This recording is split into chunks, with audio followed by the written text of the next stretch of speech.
Si Vladimir GM Maliksi, taga-Andreaville po sa Litran 4. 17 years po akong kagawad, hanggang sa ngayon po ako po'y kagawad ng Litran 4. Ako po anak po ni Governor Ayo Maliksi, siya yung nasa Cavite po. Dito ko rin po si Mayor Jaime Fresnedi ng Muntinlupa. Isa lang naman po yung sa amin, gusto ko lang pong ipagpatuloy yung nasimulan ng aking magulang, mag-serbisyong Maliksi sa buong Dasmariñas,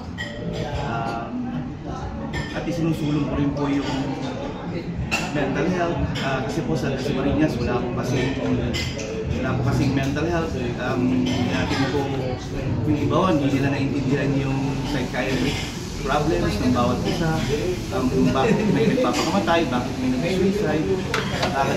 Ang asawa ko po kasi may anxiety rin, kaya isa po yun sa gusto kong isulong sa lungsod ng Dasmariñas.